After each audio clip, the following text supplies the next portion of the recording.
Fala pessoal, sejam muito bem-vindos a mais um episódio do podcast Movimento em Foco. Aê! Falando mais baixinho, comedido hoje. Para não estourar o ouvido de quem tá ouvindo em casa, no carro. Fone de ouvido, pô, os últimos episódios a gente se animou. Sim. Teve reclamação de tímpanos estourados aí, né? A gente não arca com esse tipo de problema. O pessoal tem que estar ligeiro que a gente se anima, né? Sim. A culpa não é nossa. Sim. E acho estranho quem não se anima junto com a gente quando ouve isso daqui, ó. Né? Eu acho que é minimamente preocupante. É isso, vamos lá. Estamos aqui hoje para falar sobre o tema Parei de Treinar e Agora? E agora, hein? Esse que é um tema que faz parte aí da série temática do mês, em que a gente está tratando de princípios do treinamento. Exatamente. Abordamos já os princípios de individualidade e especificidade no primeiro episódio. Exatamente, foi o GPS do treinamento. E no episódio passado abordamos progressão, continuidade e sobrecarga. Isso. Não necessariamente nessa ordem, mas eram esses. Eram esses os princípios, em que o episódio foi justamente a receita de um bom treinamento. Então a gente abordou aí quais os ingredientes dessa boa receita para se alcançar sucesso com o seu cliente, o seu paciente, aquele objetivo final que ele tem. Perfeito. E hoje é o arremate, que é para você que está querendo largar o osso por qualquer motivo, calma. Que se você largar, tem consequências. Ou o seu cliente que você atende está passando por um momento de lesão, e aí? Né? O que você faz? Quais as consequências de parar? A gente vai abordar 2 princípios do treinamento que vão completar todos estes. Antes da gente começar, alguns recadinhos iniciais, certo, Franco? Exatamente. Justamente porque hoje é a trilogia que se encerra, né, falando sobre princípios de treinamento. A gente vai ter, logo na semana que vem, dia 22 de março, a nossa primeiríssima reunião presencial para aprofundar o conteúdo. Justamente se você gostou do conteúdo que rolou nesses 3 episódios e isso de alguma forma já te ajudou a refinar e a forma de atender, abordar seu cliente, seu paciente, então saiba que essa discussão presencial tem tudo para agregar ainda mais, porque a gente vai trazer isso para a prática, com casos, com uma discussão ali envolvendo mais pessoas. Exatamente. A gente está fazendo de tudo aí para que se encaixe na rotina das pessoas. É um encontro mensal só, isso que a gente está se propondo a fazer, de 2 horas. Não vai comprometer muito o tempo de ninguém e vai somar muito. Então, essa é a expectativa que a gente tem. Vai acontecer, o Franco já trouxe a data, dia 22, que é um sábado. Então, a gente só está a definir ainda o horário. Estamos perguntando aí pro pessoal que está interessado quais horários funcionam melhor, mas a localização a gente já pode confirmar, Franco? Podemos, né, Renan? Acho que a essa altura já está confirmado que vai ser na Lagoon, fisioterapia esportiva, mesmo local onde a gente fez o evento de encerramento lá no final do ano passado, né, a premiação Movimento é Meu Foco. A gente volta lá para fazer a primeira reunião do ano presencial e botar em dia o papo, matar a saudade e o legal. Posso dar spoiler? Pode. Posso, né? O caso que eu vou conduzir uma parte dessa discussão, é justamente de uma atleta que foi atendida por mim nesse começo de ano. E, ao que tudo indica, ela vai estar presente, então vai ter uma troca legal, vai ter demonstração, vai ter um pouco dessa troca também dando o lado de quem sofreu ali a intervenção. Acho que isso tem muito a agregar. Legal, show demais. E para você que ouviu tudo isso e ficou interessado, tem o link aqui na descrição do Spotify, das plataformas, do YouTube. Tem no nosso link da bio, do Instagram, então você vai achar. Né? É isso. Não vai ter dificuldade. Antes da gente começar, mais um último recado. A cerejinha do bolo. Exato. Explicamos aqui, são 3 episódios que se conversam para que ao final tenha essa discussão mensal. Isso deve acontecer ainda nos próximos 2 meses, ou seja, mais 2 ciclos de discussões, 3 no total. E com isso a gente vai se preparando e vocês também vão aumentando as expectativas aí para um evento maior, que vai ser o primeiro simpósio do Movimento em Foco. Ô, louco, hein? Que moral, cara, que moral. Então, a gente, tá se dedicando bem aí à construção desse que vai ser um simpósio em que a gente vai tratar sobre prescrição de exercícios funcionais. Certamente vai haver aprofundamento dentro de todos os temas abordados ao longo desses 3 meses, certo, Franco? É isso aí. Agora acho que recados dados. Recados dados. Já falou da nossa reunião, já falou do nosso simpósio. Agora vamos entregar conteúdo, que é isso que o pessoal quer. Vamos entregar. Bora lá. Então, parei de treinar e agora não soltei aqui, né, quais são os 2 princípios que a gente vai abordar. Mas vamos parar para entender aí, Franco, o que acontece. A gente veio falando, né, sobre justamente nos outros episódios a progressão, a sobrecarga, a progressão, a continuidade, tudo isso a fim de desenvolver uma habilidade, chegar num objetivo, num aprimoramento de um movimento, num ganho de uma capacidade tal como força ou potência, ou uma capacidade aeróbica, né? São vários os exemplos possíveis em termos de capacidade aqui que a gente consegue alcançar com esses princípios. Alcançamos um alto nível dessa capacidade. Posso largar? Tá tudo bem se eu... Dá pra me manter sem estímulo, Franco? No geral, a resposta é não. Uhum. Mas a resposta certa talvez seja parar por quanto tempo, qual é o intervalo que a gente está falando, né?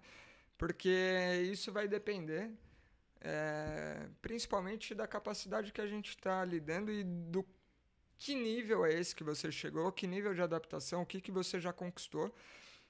Isso vai ditar o quão rápida e quão intensa vai ser essa perda. Mas pegando aí os 2 princípios, reversibilidade e memória, acho que antes de falar de memória, por mais que seja cara e coroa, é reflexo do outro, né? A gente tem que lembrar que reversibilidade tem a ver com o interromper algo que foi apresentado no último episódio, que estava você e o Cássio. Então a gente falou sobre como que a receita de bolo do treinamento acontece e o quanto que a gente precisa de estímulo para isso acontecer. Então por isso a tal da sobrecarga, e que não adianta dar sobrecarga uma vez. Seria a continuidade algo importante para aquilo fazer o efeito, né? Aqui a gente está falando da interrupção. Da interrupção dessa continuidade. Ou seja, eu deixei de oferecer o estímulo. Então, acho que esse é o primeiro ponto. Se tudo que a gente conversou para gerar a tal da supercompensação, gerar as adaptações, depende de um ponto inicial, que é o estímulo, e eu cessei o estímulo, é de se esperar que alguma coisa aconteça e, no mínimo, que não siga tendo melhora. Aí agora, se vai ter piora, vai depender um pouco do estado geral, né? Acho que é mais ou menos por aí. Perfeito. E aí depende também de qual a capacidade que a gente tá falando, né? Tem aquelas que se pedem mais rápido do que outras que tendem a se manter um pouco mais de tempo antes de ser de fato perdida, né? E isso depende um pouco... se a gente está falando de alterações, adaptações que são mais a níveis estruturais ou funcionais, certo, Franco? E aí eu trouxe aí uma tabelinha pra gente, a gente pode comentar lá depois, mas acho legal até mostrar aquela imagem que você trouxe pra gente discutir. Legal. Sobre os caminhos, enfim, é uma metáfora, mas que faz total sentido. Uma das coisas que vai ajudar a gente nessa organização para entender o quão duradouro vai ser aquilo que você treinou, é um pouco de que nível de adaptação você conseguiu promover no sistema. Então vamos lá. Você quer promover alguma adaptação por meio dos estímulos do seu treinamento. Então você oferece o estímulo, vai esperar aquela cascata de uma depleção, uma compensação, uma supercompensação, e em teoria aquele timing ótimo para você oferecer um novo estímulo e somando nessa escadinha aí que te levaria a ganhos, né? Quando a gente está fazendo isso há pouco tempo, né? E eu vou dar o exemplo aí dessa imagem. Quem estiver vendo agora, está vendo a imagem super antiga de um campus que é da Universidade Estadual de Ohio. E tem um prédio ao fundo, algumas árvores e um centrão, que é um gramadão amplo, onde dá para ver pelo contraste, uma imagem preto e branco, né? Que tem vias aí que nitidamente são caminhos por onde as pessoas passam.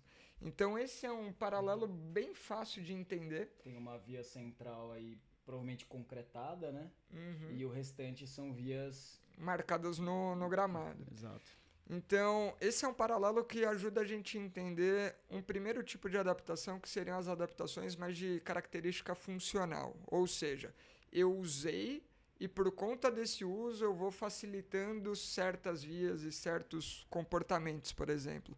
E isso fica bem fácil de entender, por exemplo, do ponto de vista neural. Então você tem uma via ali que é facilitada quanto mais ela usa, ou seja, quanto mais as pessoas passam naquele caminho, mais vai deteriorando a grama, mais vai escavando ali e marcando a trilhazinha que ela percorre. Aí vamos supor que entrou no período de férias de verão lá na universidade, o pessoal está em casa, foi viajar, então aqueles caminhos vão sendo menos utilizados. E no momento que eles são menos utilizados, naturalmente a grama vai voltando a crescer e aquele caminho pouco a pouco vai se apagando. Né? Uhum. Então seria ali aquela sinapse ficando meio que essente, meio esquecida mesmo. Uhum. E depois de 1 mês, 2 meses, se você for olhar, talvez tenha dado tempo suficiente para tudo aquilo crescer e sumir, pelo menos diminuir aquele caminho tão evidente. Então aí a gente já está falando de reversibilidade, sim, teve uma reversibilidade, né? Aquele caminho se perdeu. E se perdeu até certo ponto meio que rápido. Uhum. Isso porque a adaptação que teve ali foi funcional, ou seja, usou, escavou, deixou de usar, voltou a crescer, cobriu novamente. Mas pode passar para a próxima imagem, Cris. O pessoal da própria universidade, entendendo aqueles caminhos mais utilizados, começaram a facilitar essa via mesmo e concretaram essas vias, esses caminhos. Então, em vez de criar ali o caminho da cabeça que o arquiteto acha que é interessante, ele falou, pô, vamos dar uma olhada aí quais são as vias que já ligam os caminhos que as pessoas mais fazem e vamos concretar isso.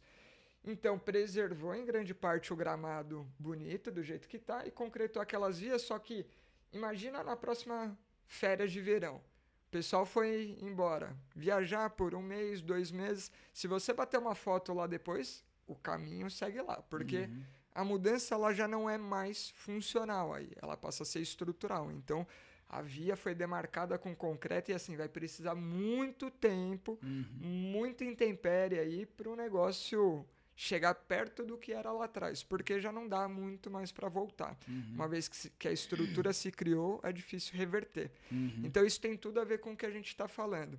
Quando a gente tem adaptações mais a nível funcional, a reversão acontece mais rápido. Quando a gente tem adaptações já um pouco mais estruturais, essa reversão tende a demorar mais para acontecer. Legal. Acho que essa é a base. Legal. E isso, do ponto de vista fisiológico, dá pra gente trazer nome aos bois, né? Então, do ponto de vista neural, adaptações funcionais que podem acontecer. Um exemplo é na sinapse, a nível sináptico mesmo. Você pode ter maior despejo e recaptação ali de neurotransmissor, uma melhora transitória ali na expressão de receptor de membrana, que vai aumentar a capacidade de potencial de ação correr realmente ali, né, e a sinapse acontecer. Mas é aquele negócio que deixou de usar, essas coisas vão deixando de acontecer. É um aumento na eficiência da transmissão com a estrutura ali ainda sem uma modificação de fato. Aí, do ponto de vista estrutural, esses mesmos neurônios podem também ter adaptações essas que podem durar mais no caso de um interrompimento, né? Uma interrupção, desculpa, do estímulo, né? Então, aumento de dendritos, mielinização, por exemplo. Aumento da secção transversa do axônio. Exatamente. Então, tudo que vai tendo modificação estrutural, ou seja, você precisou gastar tempo, energia e substrato para construir algo maior estruturalmente. Envolvendo síntese proteica no geral, envolvendo síntese proteica, vai ser difícil daquele sistema optar por reverter aquilo, por depletar, para jogar aquilo que foi depletado para outro caminho. Não, talvez ele pense 2 vezes antes de fazer isso. Então, são essas mudanças que tendem a durar mais no caso de uma interrupção, né?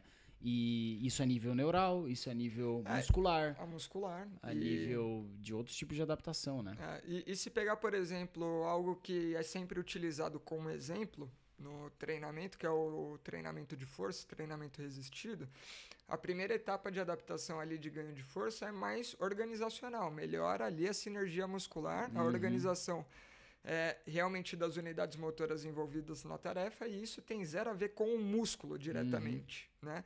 Tem muito mais a ver com a adaptação ali da rede neural solicitada. Que é aquele prazo que a gente costuma ouvir de 6 semanas iniciais para um ganho de força, que a princípio não tem ganho de trofismo no primeiro momento. Exato. Né? Mas ao passo que isso vai sendo repetido, continuado daquela maneira que a gente falou, com realmente tendo sobrecarga, tendo continuidade e progressão, a forma que a adaptação acontece, a mágica vai acontecendo. E o sistema fala, tá, eu já organizei tudo da melhor forma que eu poderia aqui das unidades motoras. Agora eu preciso de algo mais, realmente. Então a gente vai começando a ver ali uma maior síntese proteica, aumentando a secção transversa da fibra muscular.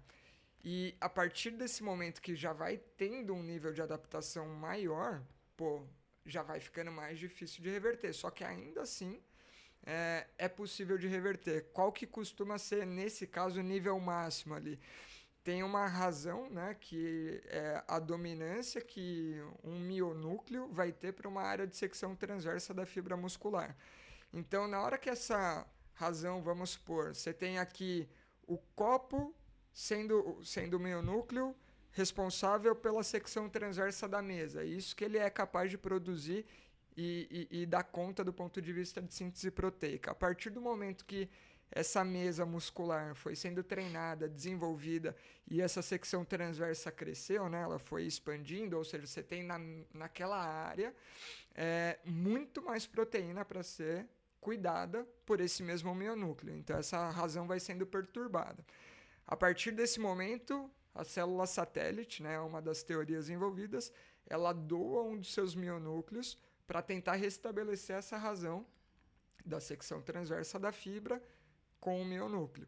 Só que a partir do momento que ela doou, restabelece essa razão, só que se a pessoa interrompe o treinamento a partir dali, tende a ter um pouco daquela recaptação, da depleção da proteína que construiu essa secção transversa maior, na verdade. Só que imagina se o sistema vai querer depletar um mionúcleo. Nem fudendo, porque ele é aquele negócio que na hora que você ativa ele é capaz de produzir mais ou de reabsorver. Então, a tendência é que perca a secção transversa, mas retém os mionúcleos, o que começa a ter ali uma tendência de aumentar essa relação de mionúcleo por área de secção transversa. E aí, no momento que essa pessoa que já estava super adaptada, num estágio bem avançado, ela volta a treinar e tem essa razão otimizada, esse início tende a ser mais rápido. Então, daí a gente já consegue entender um pouquinho do outro ponto, que é a memória também. Exatamente. Usando um pouco o exemplo aqui que você trouxe, a metáfora aí com a Universidade de Ohio, né? É uma adaptação estrutural em que a memória está mais que garantida, né?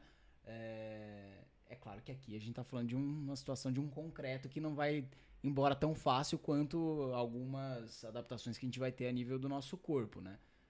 Porque essas alterações, claro, elas duram algum tempo, mas se passar muitos meses sem um treinamento de força, realmente você volta a perder um pouco. Falando sobre memória e usando essa alusão, ainda antes de ser concretado, um mês de férias não é o suficiente para apagar tudo. Para apagar tudo. A grama ainda não tomou conta. Começou a tomar conta. Mas os caminhos ainda estão bem demarcados. O que significa que quando os estudantes, ao voltarem de férias, eles vão conseguir usar e vão até preferir usar aquele caminho que ainda tá visível. Provavelmente eles não vão optar por outros caminhos, né? Até porque se a grama toda cresceu, relativamente nas bordas cresceu mais, né? Então você vai evitar aquele caminho com a grama um pouco mais alta, talvez esteja um pouco mais molhada, não vai ser a melhor opção. Exatamente. Então, o que eu quero dizer com isso é o seguinte, a memória, ela cria realmente facilitações para você retomar um mesmo caminho, um mesmo processo, né? Perfeito. Isso tem tudo a ver com o que a gente está falando aqui, né? Então, as duas faces da moeda lá que a gente falou. reversibilidade e memória quase que são as duas faces de uma mesma moeda, que tem a ver com o que a gente falou lá, que é a adaptação. Se você tem o estímulo presente, vai ter adaptação.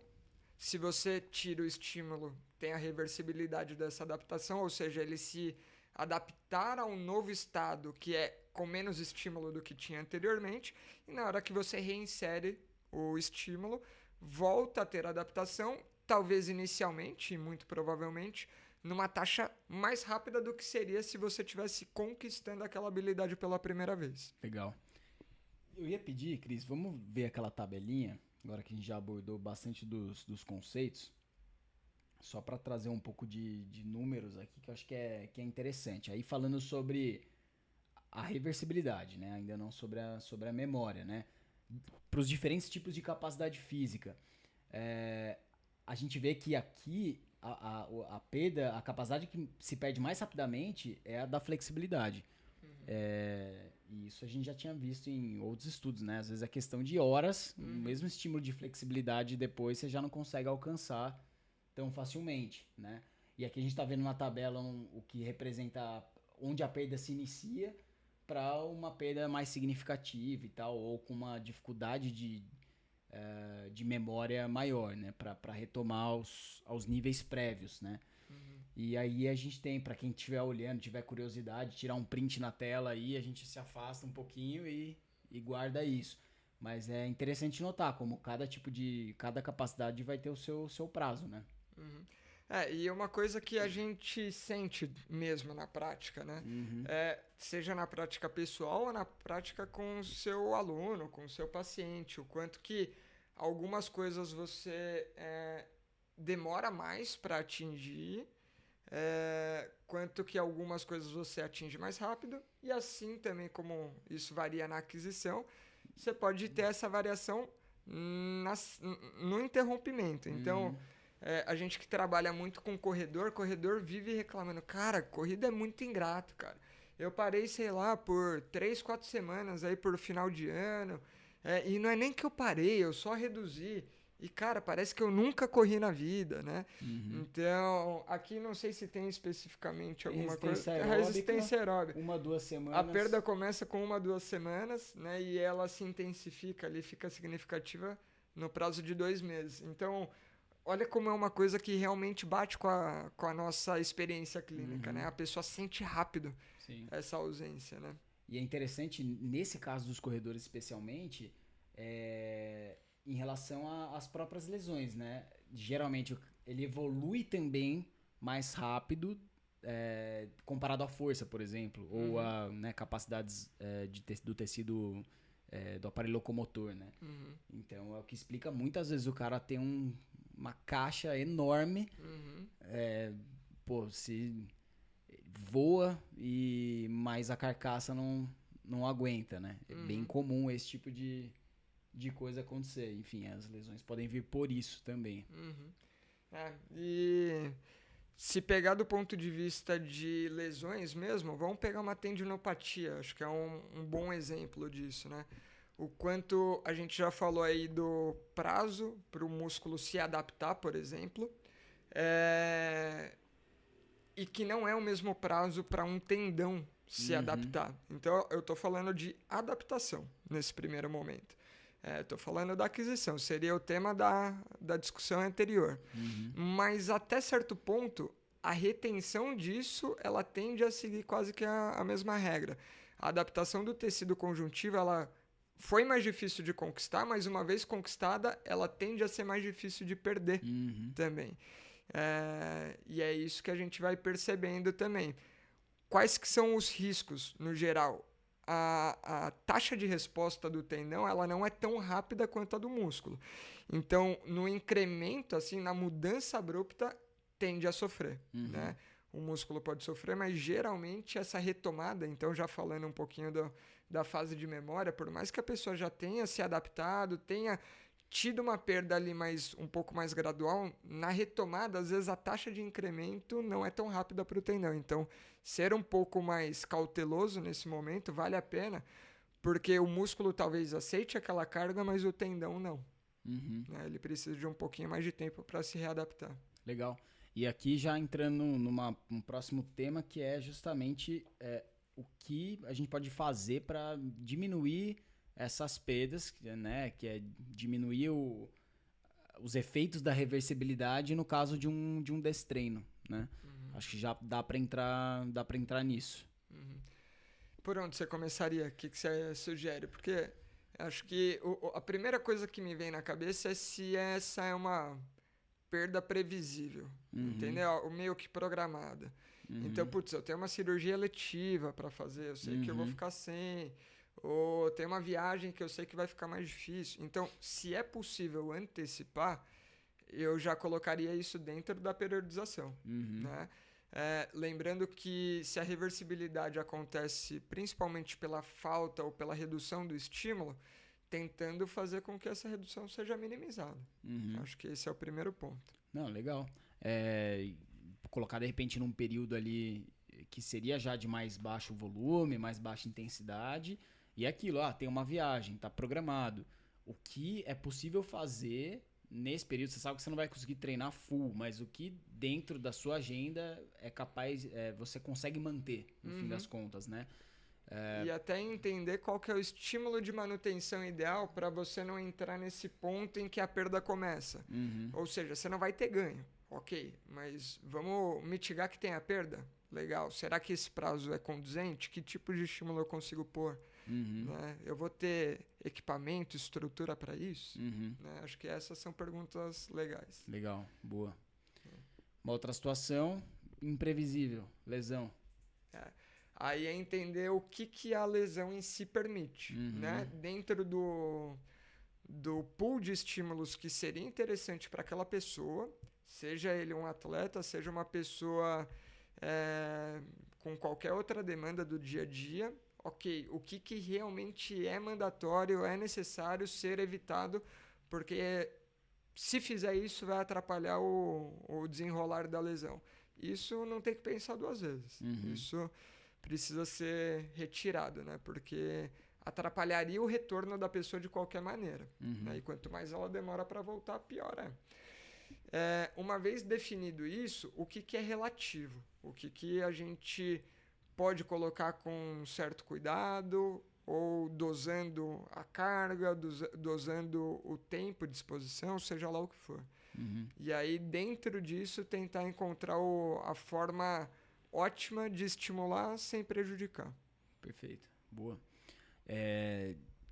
Exemplos, vamos trazer. Clássico, né? Corredor não tá podendo colocar um impacto. A gente precisa manter de alguma forma esse cara ativo.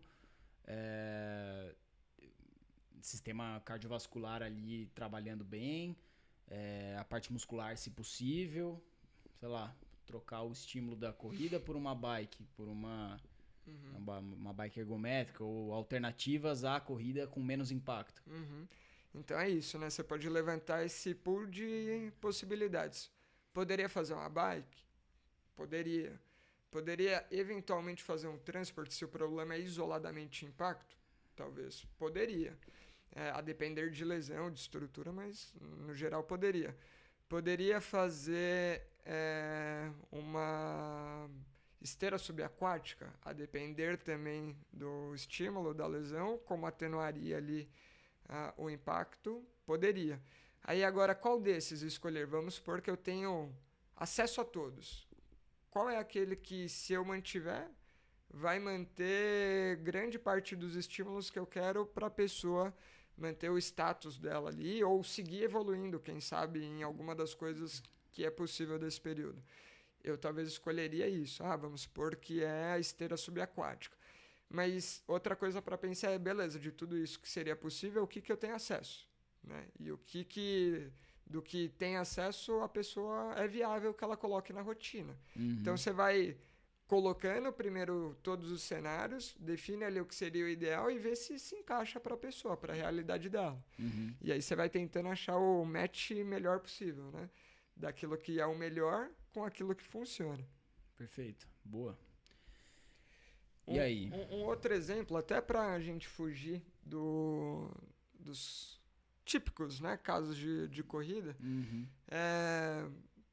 um atleta que eu tô atendendo com o esporte de raquete, né, que tem uma lesão de punho e que dentro dos problemas que ele tem um cisto sinovial, ele tem uma tendinopatia, um cisto, mas que esse cisto tem indicação de procedimento, que é uma punção.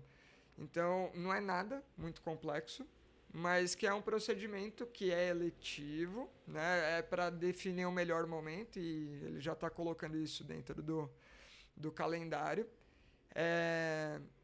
E sabendo disso, ele vai precisar ficar de 5 a 7 dias afastado do estímulo, dar um tempinho para o punho depois da punção para depois ter uma retomada. Então, essa é uma daquelas situações que a gente falou, opa, eu vou ter a interrupção, ela é programada, ela é desejada, né, para ele se livrar de uma lesão que vem atrapalhando ele, mas que se eu não fizer nada, ele vai ter destreino, e é uma pessoa de altíssimo nível.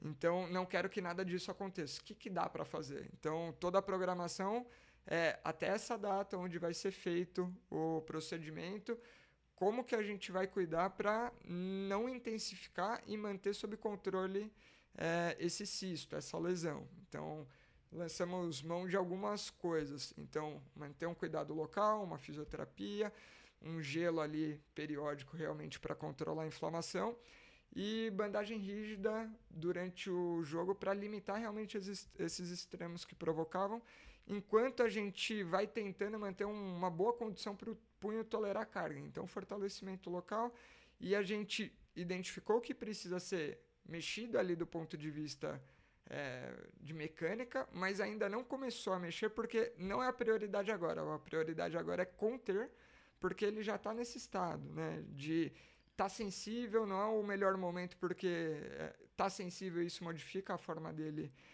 se comportar e ao mesmo tempo ele quer continuar jogando. Então decidimos que, por mais que tenha identificado, esse ainda não é o momento. Mas vai chegar o momento. Então vai lá, faz a punção, cuida, 7 dias parado. O que vai manter nesse momento? O que a gente vai fazer para condicionar um melhor retorno para ele? E depois desses 7 dias, como que programa? Então tudo isso já vai entrando na cabeça. Claro que do fisioterapeuta que está acompanhando, mas também de toda a equipe ali, principalmente o treinador, para saber quando que eu posso contar com esse cara, a partir de qual momento, para qual tipo de estímulo, para ele também periodizar esse retorno do atleta. E nisso tudo a gente está tentando ter o maior pico de performance enquanto ele ainda está com a lesão, o mínimo de reversibilidade no período que ele ficar afastado, com a maior capacidade de retorno no momento que ele puder retornar. Uhum. Né? Então, ter a memória ali realmente evocada ao seu máximo. Acho que é esse o pensamento. Legal. E aí, uma vez retomado, entra de novo os princípios já abordados, né? Progressão, sim, continuidade e... sobrecarga. Sobrecarga. Considerando que foi um tempo... em que ele estava machucado, tem lá sua fragilidade, sua condição que não é a ideal. Uhum. Então, as retomadas, elas realmente têm que ser cautelosas até, muitas vezes, né? Com certeza, com certeza. Eu pensaria nesses pontos aí. A retomada ela é sempre mais delicada, independente do motivo, porque você está ali numa situação tênue que se você... acelerar demais, você coloca um risco de talvez uma nova lesão, uma nova sobrecarga, alguma coisa do tipo. E no esporte, isso acaba tendo uma pressão um pouco maior, que se você der pouco estímulo ou for realmente algo que pode ser débil, insuficiente, mas às vezes só não tão bom quanto poderia ser, a taxa de retorno da pessoa não é a melhor possível. Então, para a gente que vive isso, encontrar esse ponto ótimo é o desafio do dia a dia. Uhum. Mas nem toda situação é assim. Tem situações que a pessoa vai se permitir um conforto de voltar mais gradualmente, com calma, para não incorrer no risco do exagero ali. Sim, né? Sim. Eu queria trazer aqui, cara, a gente, de repente, falar de outras capacidades em que se aplica também o conceito de reversibilidade e memória, que é um exercício que a gente fez no episódio passado, com capacidades que são, pra gente, a gente trabalha muito com elas, que tem a ver com a correção de gestos esportivos, né? Ou, enfim, postura no geral, movimento no geral, né? Não só do esporte, mas capacidades como estabilidade, equilíbrio, sinergia, esses conceitos de reversibilidade e memória também se aplicam. Com certeza. Se você puder voltar lá na tabelinha, Cris, eles se aplicam e se aplicam até de uma forma que, na média, as pessoas acham que levam muito mais tempo do que realmente levam. E na prática a gente consegue algumas dessas coisas ver até em tempo real acontecendo. Uhum. Então tudo que depende exclusivamente de facilitação neural, então realmente recrutamento, de aumentar ali a eficiência na resposta motora, a gente consegue isso em intrasessão. Uhum. Né? Não quer dizer que o que foi atingido vai ser sustentado, porque a gente está falando aí realmente de uma adaptação de curtíssimo prazo funcional. Ou seja, você facilitou aquela via ali, ela está bombando ali, o influxo de informação corre muito rápido, mas na hora que você deixa de estimular, ela tende a retornar para o basal que era anterior.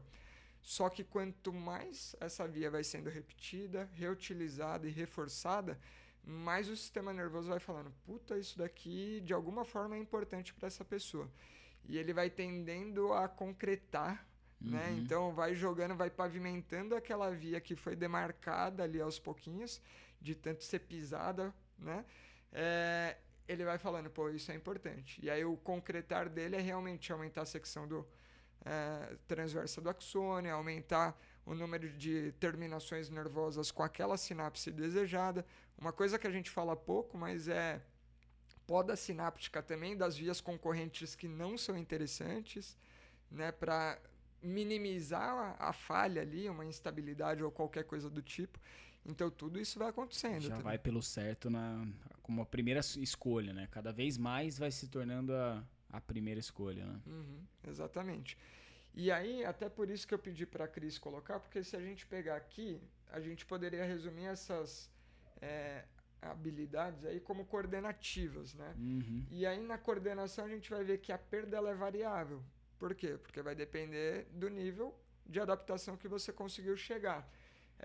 E da complexidade da coordenação também, né? Exatamente. E essa perda mais significativa, dependendo da habilidade do quão estruturada ela já foi, talvez a gente consiga explicar aí porque tem aquela história do aprender a andar de bicicleta nunca mais esquece. Porque aquilo vai ficando tão arraigado e tão definido, com um esquema motor tão bem selecionado para aquele tipo de atividade, que sim, ele reduz, fica quiescente ali, mas uma vez que ele já foi criado, ele não vai ser apagado por completo. E aí evocar ele numa próxima oportunidade fica mais fácil. E aquele ele coloca como variável, justamente, eu até trouxe, né? Que depende do nível de complexidade. Uma coisa é andar de bicicleta, sentar e pedalar, outra coisa é aprender a manobrar uma bicicleta. Sim. A memória para esse tipo de habilidade, ela tem lá sua perda mais importante do que simplesmente andar de bicicleta. Sim. O mais importante é entender isso, que assim, do ponto de vista de performance, sempre vai ter perda. O que não quer dizer que você perde a habilidade. A habilidade conquistada, né? E aí a gente está... O sinônimo aqui para habilidade seria a execução da tarefa, não o quanto o Rafa é habilidoso ou não em termos de performance. Naquilo. Não, a gente está falando daquela capacidade, daquela habilidade conquistada. Então, conquistou, dificilmente você vai perder. Você tem uma retenção a longo prazo daquilo. Porém, a melhor execução daquela habilidade você vai tender a perder. Legal. Pô, bem legal. Quer saber algo mais, Cris? Por hora não? Satisfeito. E você, Franco, quer falar algo mais? Não, acho que a gente passou por bastante coisa. Não sei se por tudo que está no nosso roteirinho, mas acho que... Vamos fazer um resuminho rápido, então. Manda ver. Então, reversibilidade se trata, então, de um princípio que explica a tendência da gente voltar para um estado não treinado, no caso da interrupção de um estímulo. Essa perda, o prazo para essa perda depende de qual habilidade, qual capacidade a gente vai estar falando. Mas quanto mais pavimentada tiver essa via, ou quanto mais estruturada tiver essa capacidade, essa perda tende a ser mais lenta ou mais demorada e, portanto, alguma perda existe, mas ela nunca vai acontecer de uma forma completa, a não ser que seja uma habilidade recém-conquistada, em que ainda a via não está muito bem pavimentada. Ou seja, a gente está falando de alterações aí nesse caso, ainda muito do ponto de vista funcional, sem ter ocorrido uma síntese proteica, uma adaptação estrutural, seja ela no tecido neural, no tecido muscular, em outros tipos de tecido, né? E aí a capacidade da memória é justamente a capacidade de você retomar mais rápido aquela habilidade uma vez treinada, e quanto mais pavimentada já tiver sido essa via ou essa capacidade, mais rápido tende a voltar também essa capacidade uma vez que ela já foi treinada previamente. Certo? Perfeito. E uma vez que a gente entendeu isso, entender como usar esses princípios a seu favor no momento que a pessoa for, por força maior ou por desejo dela, se afastar daquilo que ela estava treinando. Né? Saiba que dá para você mitigar realmente essa perda, e na hora da retomada acelerar com segurança essa retomada, visando que ela atinja um nível de performance anterior com mais facilidade do que foi alcançado da primeira vez. Né? Então esse é um conjunto de recursos que dá pra gente a tranquilidade de saber que, se eu já passei por lá, vai ser mais fácil retomar. Legal. E um outro ponto só, que foi esse final aqui do episódio, em que esse tipo de raciocínio, né, pensando realmente nesses princípios, aplicável a capacidades como muito bem já explicado em literatura e tal, pelas próprias adaptações estruturais no treino de força, no treino de potência, mas não só. É muito fácil de entender também esses conceitos dentro de um contexto de capacidades que a gente usualmente não lembra desses conceitos. Estabilidade, equilíbrio, sinergia muscular, né? E, cara, eu até diria mais, porque dá pra gente estender o conceito para outros tecidos que às vezes a gente não fala tanto. Então vamos pensar no tecido ósseo mesmo, né? Sem dúvida. O tecido ósseo ele também se adapta à carga numa taxa de resposta diferente de todos esses outros. Então ele tende a ter uma resposta muito mais de longo prazo. Então a gente está falando de anos mesmo de adaptação. Então a arquitetura vai mudar de forma bacana mesmo ali num período de 2 anos mesmo. Vai ter uma mudança que você fala assim, o osso está com uma outra cara. E a gente tem muita literatura apontando nessa direção. Então, vou dar um exemplo assim, de uma pessoa que tem um ganho súbito de peso. Geralmente você não vai dar muito tempo para ter uma adaptação ali daquele osso de sustentação, por exemplo, uma tíbia, um fêmur, e talvez sofra um pouquinho mais. Mas se essa adaptação vem de forma um pouco mais gradativa, uma das coisas que o corpo faz para não ter simplesmente mais deposição de mineral ósseo, que deixaria a estrutura corporal da pessoa muito pesada, é aumentar a secção transversa do osso. Ou seja, ele tem uma maior área para tolerar carga. Tendo essa maior área, você consegue com menos material dar uma estrutura de suporte maior. Então, para as pessoas que tiveram um histórico de obesidade, sobrepeso muito grande, a secção transversa tende a ser maior do que se você pegar alguém que não. Uma outra coisa é diferença de estímulos e esporte. Acho que foi você que mandou outro dia a secção transversa da tíbia de um corredor comparada com de algum outro esporte, acho que futebol multidirecional. O quanto que a composição da tíbia naquele triângulozinho, né, do corredor, ela era muito mais pontiaguda, organizada no plano sentido sagital, né? Sagital, para tolerar esse tipo de carga, enquanto do jogador de futebol, tenho quase certeza que era Acho jogador que de futebol. era isso mesmo. Ela era um pouco mais... Ou era atividades multidirecionais, acho que não era específico para uma. Era um triângulo muito mais equilátero ali, né? Bem equilibradinho, já que esse cara tem que tolerar a carga em todos os sentidos, né? Só que isso não se constrói em pouco tempo, não é em um mês. Não, é ao longo de uma vida tendo exposição àqueles estímulos. E aí fica até interessante da gente pensar em pessoas que estão migrando de um esporte para o outro. E isso acontece muito no triatlo. E aí pensa naquele nadador que teve uma vida inteira dentro da água, com uma sustentação péssima, com pouquíssimo estímulo gravitacional. Como que é a tíbia desse cara? E do nada, ele sendo exposto para uma pancada de treino, de pista, velocidade pra caramba, com uma caixa que aguenta, mas com, será uma tíbia, uma perna ali robusta que dá conta do recado? Sendo que talvez o músculo responda mais rápido, o tendão comece a dar conta depois de um tempo, mas e esses 2 anos? Pra gente ter uma mudança significativa na arquitetura ali do osso. Faz total sentido pensar nisso. E difícil pensar em treinadores que fazem isso com uma boa cautela para atletas de natação que tem uma longa data só nesse esporte, né? Não que esse seja o único problema, mas a própria incidência de canelite, né, de síndrome pós-teromedial da tíbia nos universitários. O cara que ficou ali anos e anos sedentário. Sim, outro exemplo. No final do ciclo de ensino médio e cursinho, outro e do nada uma porrada de estímulo ali. Exatamente. Isso me fez lembrar de uma coisa, mas que tem e não tem a ver com o assunto. É aquele gordinho que o pessoal fala, pô, mas tá pesado, tá gordo. Não. Eu tenho ossos largos. Me fez lembrar disso. Né? Não tava errado. Tem que ver se deu tempo de adaptar, né? Às vezes ficou gordo muito rápido, não deu tempo de adaptar ainda. Tem esse ponto. Né? Enfim, é isso? É isso. Tô satisfeito. É isso. E o que a gente não conversou hoje vai pra quando? Dia 22. Dia 22 você tem a oportunidade de tirar ao vivo a sua dúvida, conversar com a gente nessa discussão de aprofundamento que, pô, vai ter uma oportunidade de ouro pra gente fazer uma troca presencial. É isso, vamos nessa.